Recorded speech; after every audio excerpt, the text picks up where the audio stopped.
السلام علیکم ورحمۃ اللہ وبرکاتہ۔ امید ہے کہ آپ خیر و عافیت سے ہوں گے۔ آج کی اس گفتگو کے اندر اعلیٰ حضرت کے کلام قصیدہ معراجیہ کے حوالے سے بات کرنے، نیز اس کے جو اشعار ہیں اس کی تشریح اپنے علم کی وسعت کے مطابق کرنے کی کوشش کروں گا۔ حضرات، امام احمد رضا خان قدس سرہ العزیز کا معراج نامہ یعنی قصیدہ معراجیہ اردو کی نعتیہ شاعری میں ایک منفرد مقام رکھتا ہے۔ اس معراج نامے میں مروجہ روشن سے ہٹ کر ایک نئے انداز کا گہرا رنگ ہے، جس میں معراج کی روایتی تفصیل کے بجائے ایک تاثراتی فضا پورے قصیدے پر پھیلی ہے۔ امام احمد رضا نے اپنے خیالات کو ہمارے سامنے عقل و ذہن سے اتار کر احساس اور جذبے کی گہرائیوں میں ڈبو کر پیش کیا ہے، اسی لیے ان کا خیال ہمارے دلوں میں اتر جاتا ہے۔ ان کا انداز بیاں نہ خطیبانہ ہے اور نہ ہی صوفیانہ بلکہ شاعرانہ ہے۔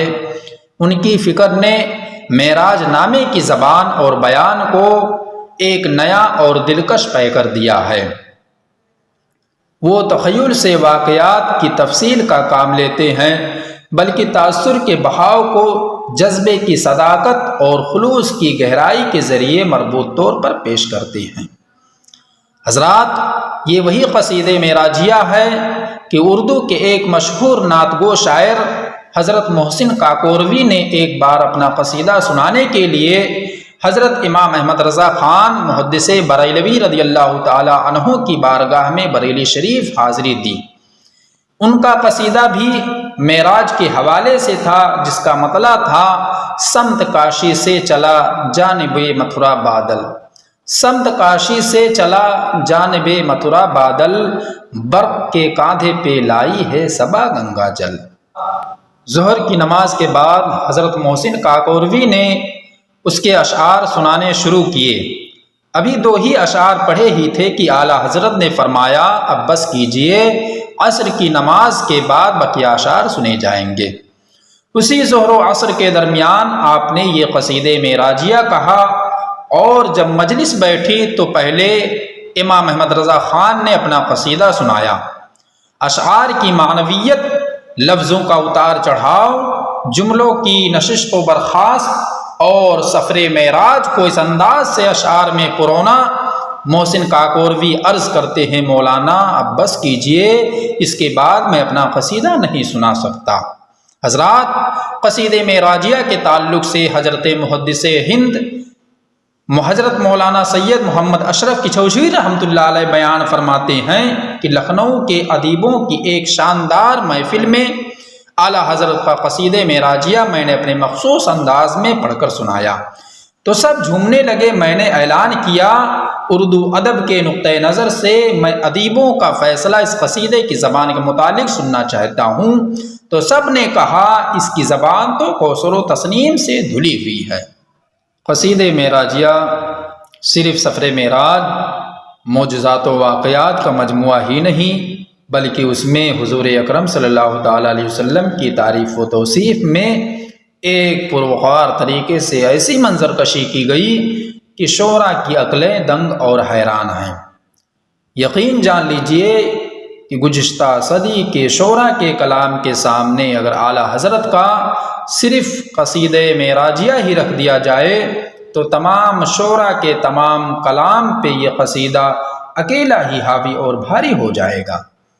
بہرحال امام احمد رضا خان علیہ رحمت و رضوان قصیدہ معراجیہ کی ابتدا کچھ اس انداز سے فرماتے ہیں، وہ سرور کشور رسالت جو عرش پر جلوہ گر ہوئے تھے، وہ سرور کشور رسالت جو عرش پر جلوہ گر ہوئے تھے، نئے نرالے طرب کے ساما عرب کے مہمان کے لیے تھے۔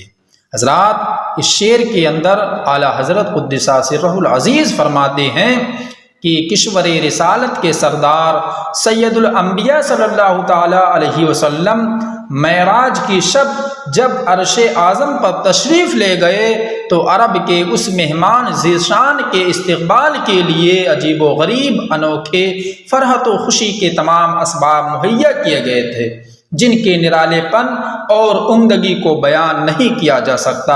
فلک پھر کیوں سجایا جا رہا ہے، فلک پھر کیوں سجایا جا رہا ہے، کوئی مہماں بلایا جا رہا ہے۔ شب معراج محبوب خدا کو ہوا دے کر جگایا جا رہا ہے۔ ہوئے ہیں حضرت جبریل حاضر، پیام حق سنایا جا رہا ہے۔ حضرات، حضور اکرم صلی اللہ تعالیٰ علیہ وسلم کے معراج کا تذکرہ اللہ رب العزت اپنے مقدس کلام کے اندر یوں فرما رہا ہے: سبحان الذی اسری بعبدہ لیلا من المسجد الحرام الی المسجد الاقصی۔ پاک ہے وہ ذات جو لے گیا اپنے بندے کو راتوں رات مسجد حرام سے مسجد اقصی تک۔ اس آیت کریمہ کے اندر اللہ رب العزت سفر معراج سے پہلے اپنی کبریائی اور پاکی بیان کر کے گویا یہ بتانا چاہتا ہے کہ میری مخلوق میں کچھ ایسے بھی لوگ ہوں گے جو معراج کا انکار کریں گے، اس لیے پہلے اپنی کبریائی بیان کر کے یہ بتا دیا کہ سیر کرانے والا وہ رب قدیر ہے جس کے کن کہنے سے نیست کو ہست اور عدم کو وجود ملا۔ وہ اگر چاہ لے تو رات کے تھوڑے حصے میں اپنے محبوب کو مکان و لامکان کی بھی سیر کرا سکتا ہے۔ اہل سنت کے نزدیک حضور نبی کریم صلی اللہ تعالیٰ علیہ وسلم کی معراج بیداری اور روح مال جست ہوئی۔